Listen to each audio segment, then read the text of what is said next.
Continuação da leitura do capítulo 4 do livro Com Vergonha do Evangelho de John MacArthur. Para com os judeus, como judeu. De que modo Paulo aplicou a si mesmo esse princípio?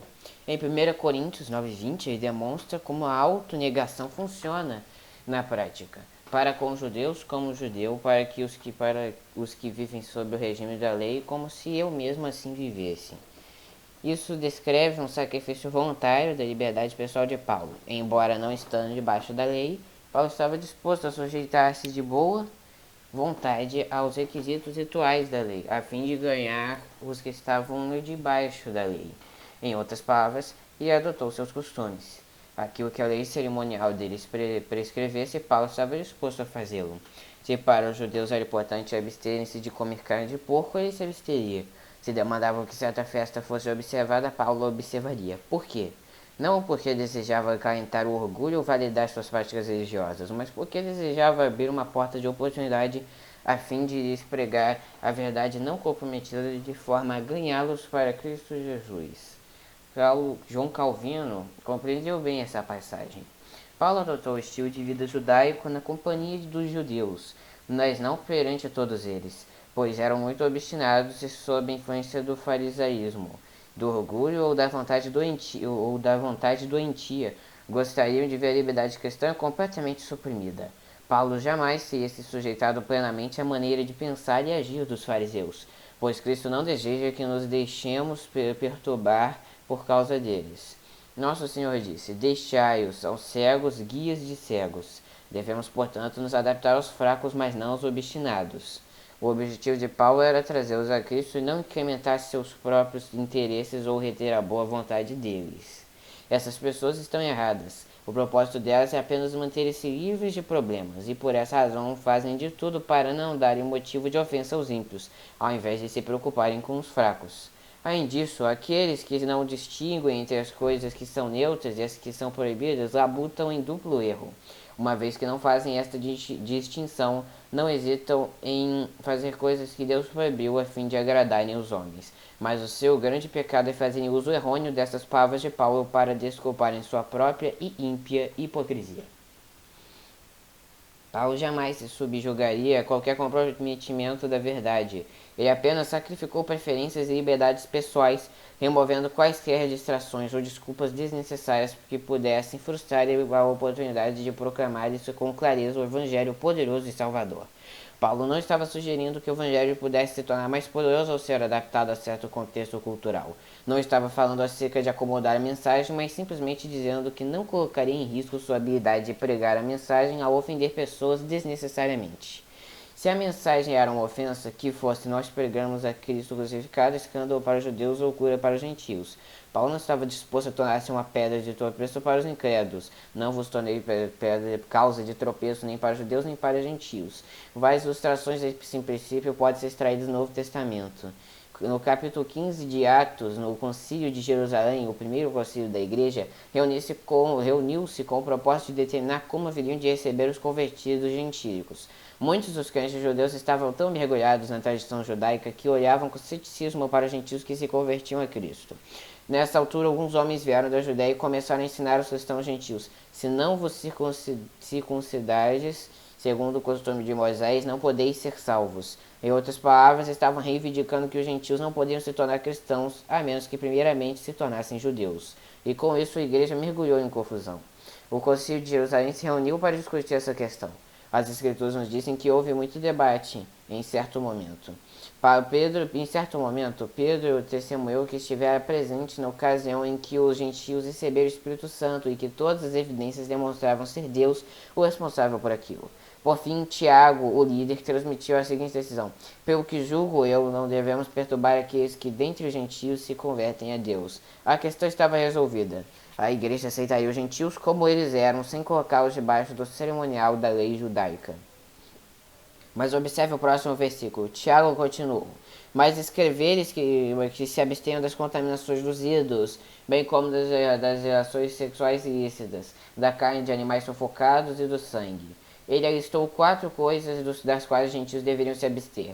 Primeiro, das contaminações dos ídolos, o que significava comida oferecida a ídolos. Essa precisamente era a questão que perturbava os coríntios. Comer comida sacrificada dos pagãos era uma ofensa grave para os judeus. Eles desprezavam a idolatria pagã, mas conforme Paulo sugeriu, não há nada inerentemente errado em comer algo que foi oferecido a ídolos. Na verdade, o que é um ídolo? Sabemos que o ídolo de si mesmo não é nada no mundo e que não há senão um só Deus. Apesar disso, o Concílio de Jerusalém acrescentou essa palavra de cautela no sentido de se ficar distante de comidas oferecidas a ídolos, de forma a não ofender desnecessariamente os judeus. Segundo, os gentios deveriam manter-se longe da fornicação. Isso não significa apenas que eles não deveriam praticar a fornicação. E isso é óbvio. Não se trata de uma área cinzenta. Muitas verdades nos ensinos apostólicos proibiam toda sorte de fornicação ou de pecado sexual. Então se abstenha das ações sexuais ilícitas. É mais que um mandamento contra atos de fornicação, visto que as religiões gentílicas se centralizavam em ritos sexuais, prostitutas do templo e rituais orgíacos. Tiago está afirmando que os crentes gentios deveriam se desligar por completo de suas práticas religiosas anteriores. Não deveriam participar de quaisquer cerimônias onde essas coisas estivessem acontecendo. Deveriam romper completamente seu vínculo com os estilos gentílicos de culto que eram tão repulsivos aos judeus. Terceiro, os gentios deveriam abster-se de carne de animais sufocados. E quarto, deveriam abster-se do sangue. Carne de animais sufocados retém muito sangue. A lei judaica exigia que os animais a serem abatidos tivessem todo o seu sangue derramado. Para os judeus, comer sangue era uma das práticas gentílicas mais ofensivas, e alguns ritos das religiões pagãs incluíam beber sangue puro de animais. O Concílio de Jerusalém, portanto, ordenou que os crentes gentios se abstivessem de todas essas práticas. Compreenda o significado disso. A decisão do Concílio de Jerusalém era uma condenação explícita ao legalismo.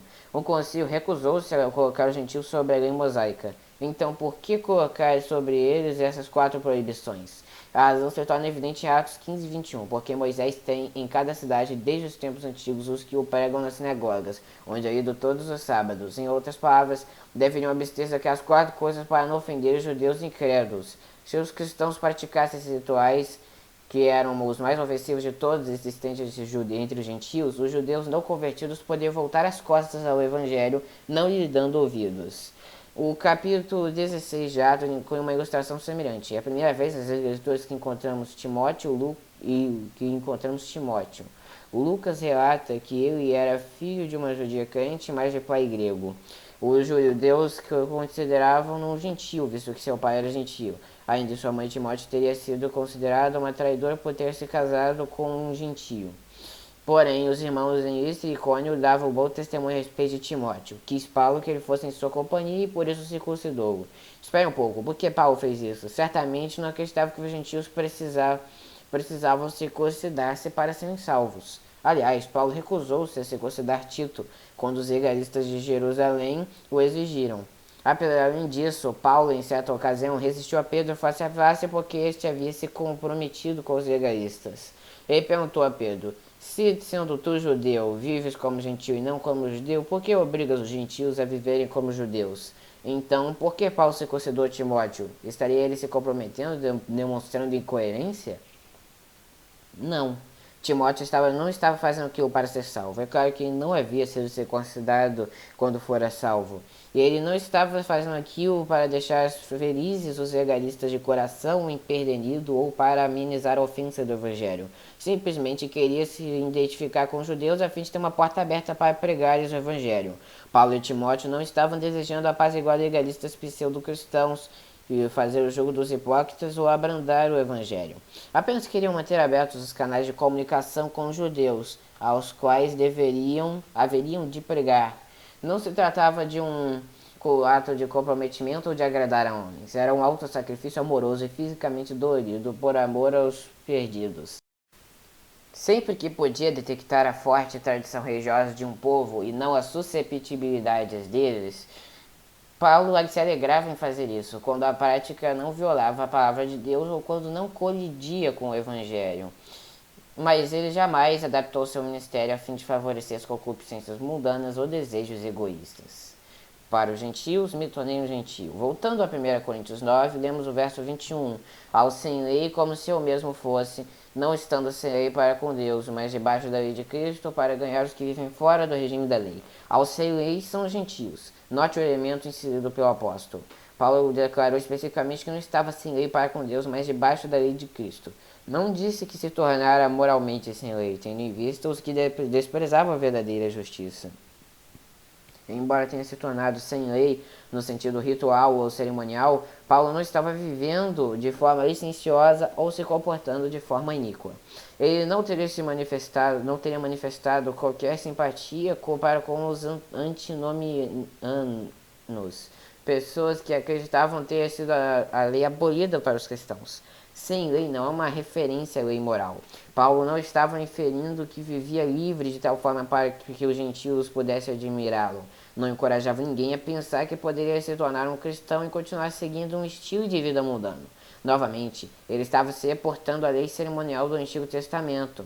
Quando ministrava aos gentios, Paulo deixava de lado suas tradições judaicas não morais. Ao conviver com os gentios, seguia os costumes e a cultura deles, até o ponto em que isto não conflitava com a lei de Cristo. Ele evitava ofender os gentios desnecessariamente. Quando esteve em Jerusalém, por exemplo, Paulo seguiu os costumes religiosos judaicos, observou as festas e os sábados e seguiu as leis dietéticas judaicas. Entretanto, ao viajar para Antioquia, tomou refeições com os gentios, embora isso violasse a sua própria tradição e criação. Pedro veio a Antioquia e também comeu com os gentios até que os judaizantes apareceram por lá. Então Pedro e alguns outros se afastaram e se apartaram dos gentios, a ponto do próprio Barnabé ter se deixado levar pela dissimulação deles. Foi nesta ocasião que Paulo repreendeu a Pedro face a face diante dos demais. Veja por que Paulo confrontou a Pedro. Não procediam corretamente segundo a verdade do Evangelho. Paulo não se fizera tudo para todos para, desta forma, transmitir o Evangelho sutilmente. Pelo contrário, ele desenvolveu esta atitude a fim de proclamar a verdade do Evangelho sem embaraço, da forma mais direta possível. Desejava remover qualquer ofensa pessoal para que a ofensa do Evangelho fosse única. E Paulo avaliou o comprometimento de Pedro como algo que minaria a clareza e o poder do Evangelho. Por isso, ele o confrontou. Faço-me fraco para com os fracos. Voltando a 1 Coríntios 9, notamos Paulo se referindo a um terceiro grupo. Fiz-me fraco para com os fracos, como fiz de os fracos. Quem são os fracos? Na teologia paulina, essa expressão se refere aos crentes hiperescrupulosos, crentes imaturos que não entendem sua liberdade. Na comunidade judaica, por exemplo, alguns recém-convertidos que ainda queriam observar os sábados, frequentar as sinagogas, seguir as leis dietéticas e observar todas as festas e cerimônias da lei do Antigo Testamento. Alguns da comunidade cristã tinham consciências fracas e pensavam que essas coisas ainda eram obrigatórias. Estavam saindo do judaísmo, mas ainda estavam apegados a ele, e sentindo dores de consciência, faziam coisas que haviam se tornado hábito e estavam associadas ao Deus verdadeiro, às escrituras do Antigo Testamento. Entre os gentios, por outro lado, existiam os que haviam sido salvos da idolatria e que agora mostravam-se temerosos de ter qualquer envolvimento com a carne oferecida aos ídolos. Quem sabe alguns ainda estavam presos a antigas superstições e, por isso, temiam ídolos demoníacos ou simplesmente não desejavam ligação com qualquer reminiscência de seu antigo estilo de vida. Evidentemente, Paulo estava livre desses temores e superstições. Ele também estava livre da lei cerimonial do Antigo Testamento, a que as consciências dos outros não lhes permitiriam que fizessem ao encontrar-se entre os irmãos mais fracos. Paulo tomava cuidado para não ferir-lhes a sensibilidade. Adaptava seu comportamento de forma a não ofendê-los. Por amor, o apóstolo cedia, preferindo fazer isso ou ofender um irmão mais fraco. Como ele fez isso? Em certa ocasião, fez um voto de nazirado para acabar com os falsos rumores de que a seu respeito circulavam entre os judeus crentes de Jerusalém. Rumores estes que afirmavam estar Paulo pregando contra Moisés e instando com os judeus, para que nestes não se considerassem seus filhos. Ironicamente, o cumprimento desse voto em última análise resultou em seu aprisionamento. Os judeus não crentes odiavam a mensagem do Evangelho, então resolveram destruir o mensageiro. Mas eles não tinham qualquer motivo pessoal para queixa contra Paulo, pois este se dispusera voluntariamente a ser um judeu para com os judeus, um gentil para com os gentios e um irmão fraco para com os irmãos fracos. Novamente surge a pergunta, por que Paulo se sujeitou a tudo isso?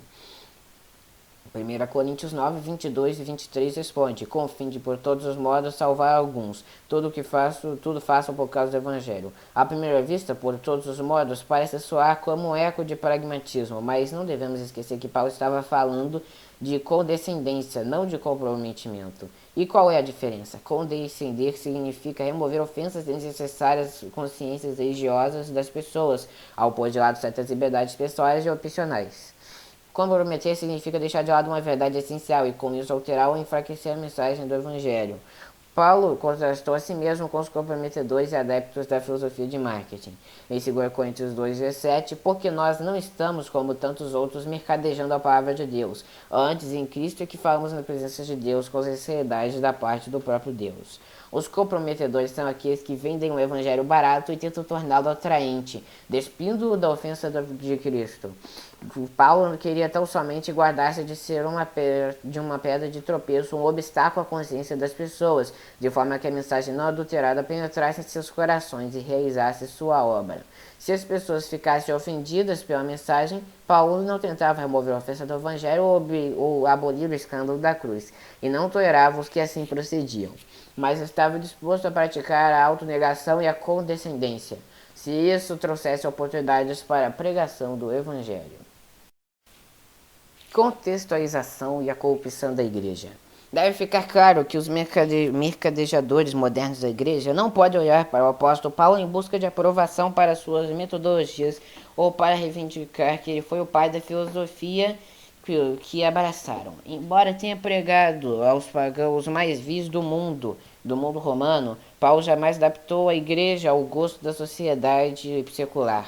Ele não pensaria em alterar qualquer mensagem que era a natureza da igreja.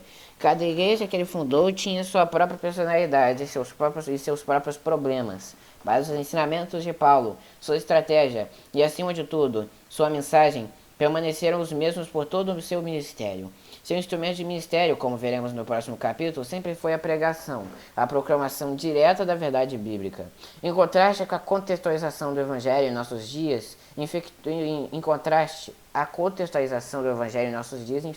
a igreja com o espírito desta época. Escancarou as portas da igreja para o mundanismo, para a superficialidade e, em alguns casos, para uma grotesca atmosfera de festividade. Agora é o mundo que dita a agenda da igreja. Isto é claramente demonstrado em um livro escrito por James Davidson Hunter, um professor de sociologia da Universidade de Virgínia. Hunter pesquisou alunos nas faculdades e seminários evangélicos e concluiu que o cristianismo evangélico mudou radicalmente nas últimas 3 décadas.